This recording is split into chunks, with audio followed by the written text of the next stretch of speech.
News. Rotina, com Marcelo Seráfico. Está conosco conectado o professor e sociólogo Marcelo Seráfico, da Universidade Federal do Amazonas, para a nossa coluna Pensa a Rotina de hoje. Professor, bem-vindo. Muito bom dia, tudo bem? Bom dia, Rafael. Bom dia, Jenny, ouvinte. Tudo bem, felizmente, com vocês. Bom dia. Tudo na paz, tudo tranquilo, graças a Deus. E estamos aqui, professor, para mais uma coluna, para mais um momento de informação, de análise e reflexão também. E hoje, o senhor propôs aqui na pauta, professor, falar sobre os assassinatos de Valdir de Jesus e Gleison de Carvalho, membros do MST em Tremembé, em São Paulo. A gente acompanhou aí o noticiário que trouxe a invasão, esse ataque ao assentamento, que culminou nessas mortes. E o tema é a violência no campo e a questão fundiária no Brasil. É isso, professor? Isso, Rafael. Veja só, uma das coisas mais difíceis, talvez, de nós fazermos quando estamos pensando a realidade do país é conectar aquelas situações específicas, né, aqueles casos de violência que são muito particulares, às vezes ocorrem nas cidades, ocorrem no campo, ocorrem em lugares distantes, e processos mais gerais que caracterizam a vida nacional. Então, hoje, eu, na verdade, queria fazer um exercício desse tipo de conexão, de interpretação, né, da realidade brasileira, porque me parece que, mais uma vez, nós estamos diante da luta, ou, digamos assim, da violência contra aqueles que lutam pela mudança de um tipo de estrutura social que privilegia determinado tipo de interesse e visão de mundo e deixa em segundo plano todo e qualquer interesse coletivo.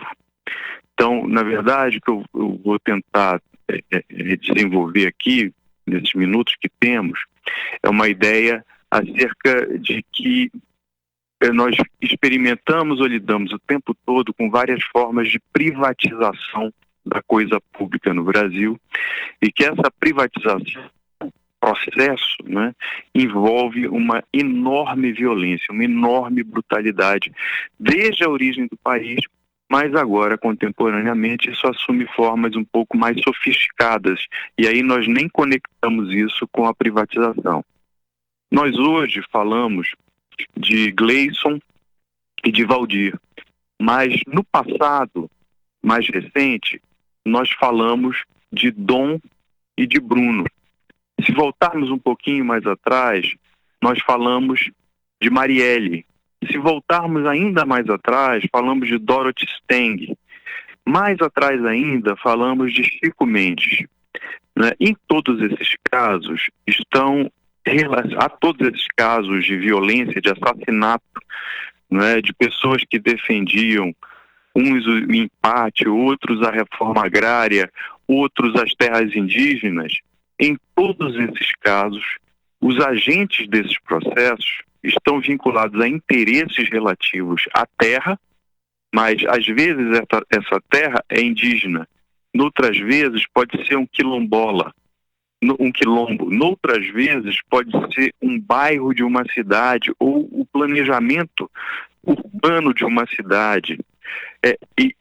Então vejam, em todos esses casos, aqueles que protagonizam a violência, aqueles que assassinam, estão vinculados a interesses que se opõem ao uso coletivo do espaço. Né? Quer dizer, a forma através da qual nós nos apropriamos do espaço e utilizamos repercute no modo como nós vivemos. Então, nesse caso, nós tínhamos trabalhadores sem terra que finalmente tinham conseguido até trazer e, em geral, produzir produtos alimentícios que abastecem as cidades. E esses dois senhores foram assassinados por interesses, suspeita-se, vinculados a milícias, vinculados à tentativa de lotear essa terra para vender o pedaço de terra e lucrar com isso, não é? Mas para pessoas que também querem habitar, mas controlando o território. Veja, no caso de Chico Mendes, o que estava em causa eram os empates e o uso coletivo dos seringais.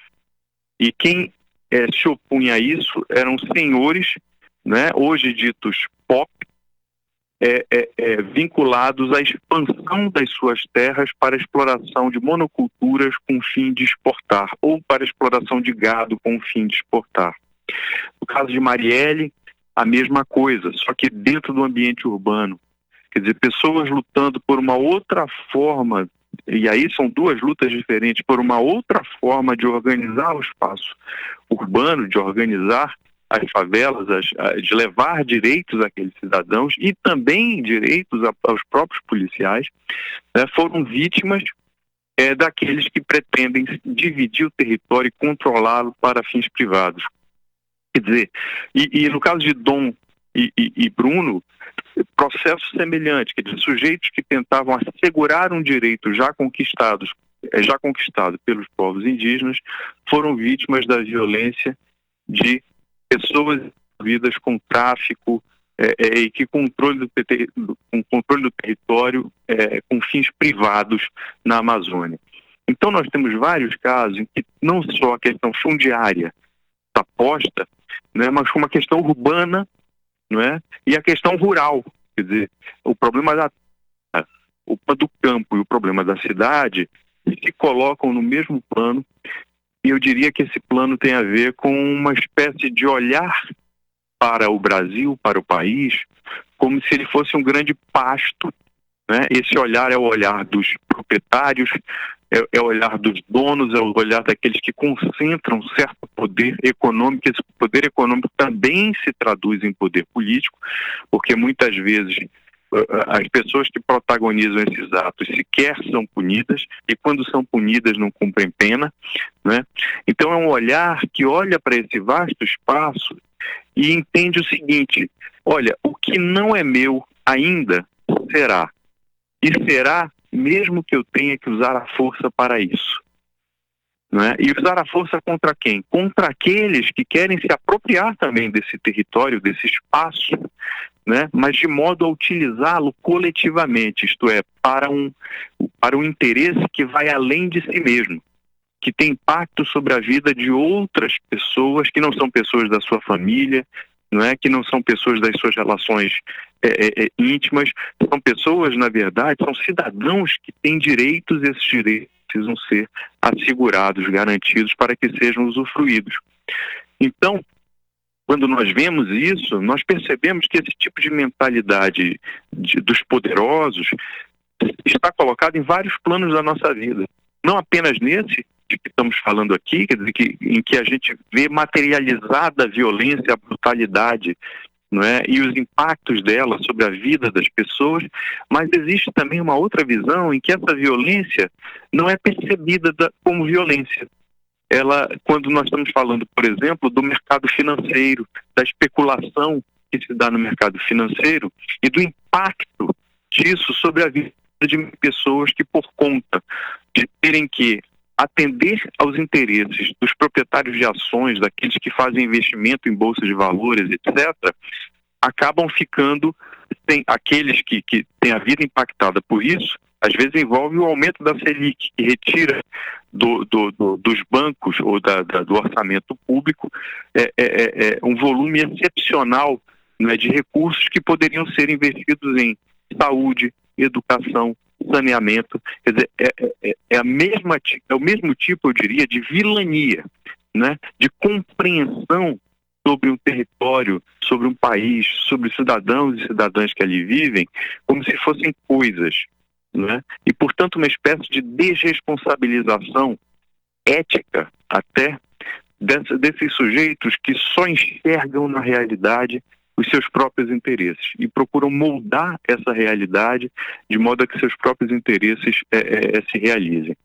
Então, essa situação ocorrida agora no interior de São Paulo, me parece, para concluir, né, expressiva de um tipo de concepção, né, privatizante, que está nas camadas altas da sociedade brasileira, os abastados, né, naqueles que dão golpes e não são punidos, como Lehman, Cira e outros, né, mas também vai sendo internalizada por determinados setores que sequer fazem parte dessas camadas.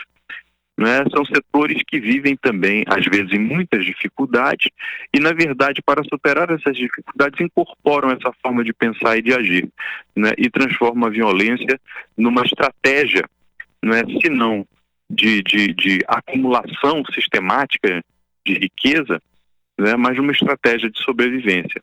É uma situação muito preocupante, eu diria que trágica, porque ela tem impactos não apenas, não é, desse ponto de vista objetivo, dramático, não é, que é o assassinato de pessoas, mas elas têm impacto sobre o modo como nós enxergamos a realidade e queremos ou não transformá-la. O problema da violência não se esgota na própria violência, ele tem a ver com aquilo que a motiva, né, com aquilo que leva a que esses atos bárbaros sejam executados. Então, acho que momentos como esse deveriam ser tratados com bastante seriedade e eu diria mais, eu acho que os órgãos de imprensa deveriam ter o compromisso de buscar estabelecer esse nexo entre casos particulares que saem todos os dias nos jornais, não é? E essas questões estruturais que afetam o país. Então, e não podemos nos esquecer, assim como somos um país nascido da escravidão, a escravidão entendida como um modo de lidar com pessoas como se coisas fossem, o país nasceu também estruturado na lógica das Seis Marias, da grande propriedade fundiária, né, dos grandes donos de terra, né, dos grandes proprietários de coisas. Quer dizer, essa lógica é extremamente perniciosa quando a gente tem em mente viver num país democrático, né, viver num país em que todos sejam iguais, ou em que a desigualdade seja um dado que não estabeleça uma grande diferença entre os sujeitos no que diz respeito ao modo como eles se olham, principalmente, e se tratam, né? Um país livre e um país justo. Isso me parece fundamental para uma vida relativamente saudável. Professor Marcelo Seráfico, importante análise, importante reflexão sobre esse assunto que não é uma novidade, a disputa fundiária, né? A questão fundiária, o direito à terra a todos e a violência que está neste tema, né? Está incluída nesse tema. Muito obrigado, professor, por mais uma reflexão, por mais um momento de importante análise aqui na nossa coluna, no nosso Pensa Rotina. Essa coluna logo mais vai estar disponível no nosso site bandnewsdifusora.com.br e também no nosso canal no YouTube Band News Difusora. Obrigado, Rafael, Diene. Boa semana a todos. Boa semana. Valeu, professor. Um grande abraço e até a próxima.